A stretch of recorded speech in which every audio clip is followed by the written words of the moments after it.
welcome back to my channel. So this video has been long awaited and requested, and I've seen so many comments on my videos saying, have you got the EX1 foundation? Have you tried it? What's your thoughts on it? Can you review it?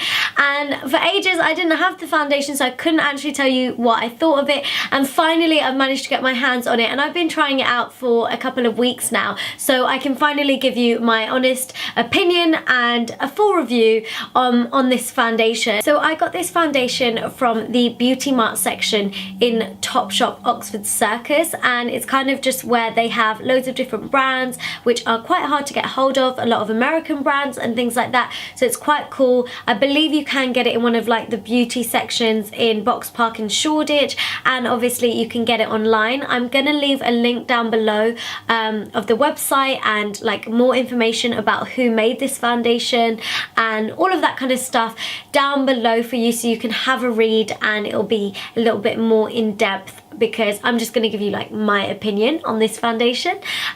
So yeah, I will leave that all down below in the description box, and obviously yeah, you can purchase it there online and on some other websites too, which I will also leave down below for you. I picked this up for £12.50, so it falls under a drugstore price, and yeah, this foundation was basically made for yellow undertone girls, guys, whoever you are. If you've got a yellow undertone and you struggle to find a drugstore foundation to match you, then yeah, you might want to give these a go. And I think that is awesome, because you guys know I have been struggling with drugstore foundations for the longest time ever. I always say this, that I just can't find like the perfect drugstore foundation that's got the right undertone for me. So it's good to finally try something which is under the drugstore price and has got a yellow undertone. So I got this in the shade F300. It's the one that I'm currently wearing right now, and you will see in the demo that I have done throughout this video that yeah, this is the one that I'm wearing, but obviously now I've got powder and the rest of my makeup on over the top of it, and I find that it is quite a perfect match for my skin tone. In terms of MAC references, I'm about an NC42, so if you're about an NC42 at MAC, then an F300 should be just fine for you. So I'm guessing this foundation is called EX1 Invisiwear foundation because of that whole lightweight, not being able to see it, invisible coverage kind of feel to it, and I really couldn't agree more, to be honest with you. It feels so light on the skin, you really can't feel it whatsoever, but it still gives you like nice amount of coverage at the same time. I would say that this foundation does fall under the medium kind of coverage bracket. I wouldn't say that it like falls towards the full coverage side at all. You can kind of get it from like a light medium coverage to a full medium coverage, but not full coverage, if that makes any sense. So yeah, it's buildable definitely, and it doesn't feel or sit cakey on the skin whatsoever.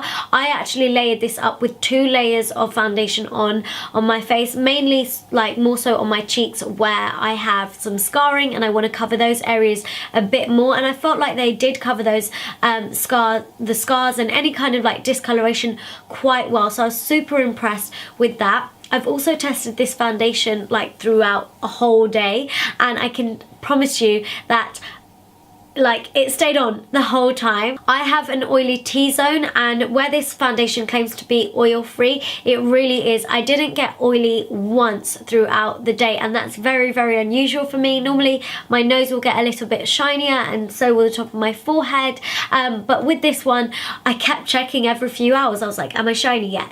Am I shiny yet? And I wasn't, so I was so impressed with that it lasted all day, no joke, it lasted all day, and it kept me looking kind of semi-matte through the whole day also. Although this foundation does claim to be a semi-matte foundation, I feel that it's just a matte foundation. It's not really semi-matte, it's just matte, but not really like a drying matte foundation, which I quite like, and it's really, really nice to wear for like an everyday foundation, because it's gonna control your shine, it's gonna stay on all day, but then it also doesn't look and feel dry or cakey like a heavy matte foundation would. In terms of packaging, I think it's really, really pretty. This whole bottle is plastic, but the lid and this like little bottom bit is copper more than rose gold, but still it looks quite nice, and it's kind of got like an expensive look and feel to it, which is good for £12.50. And it also comes with a pump which is fully functioning and works quite well. I think it squirts out just about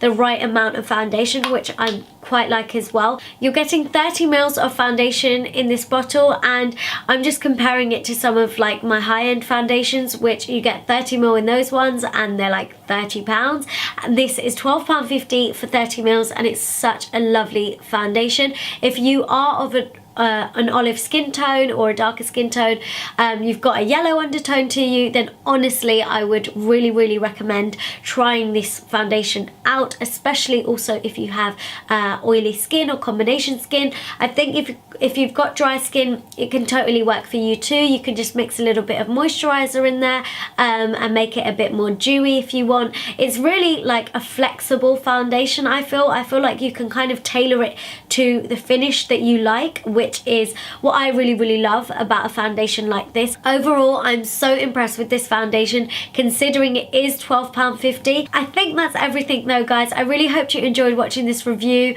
and yeah, if there are any other foundations or any other products you'd love for me to try out and review for you, then please do comment down below and let me know which ones they are.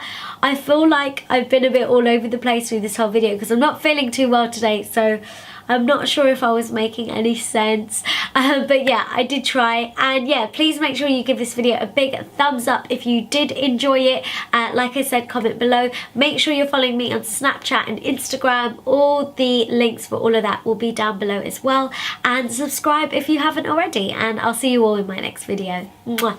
Bye.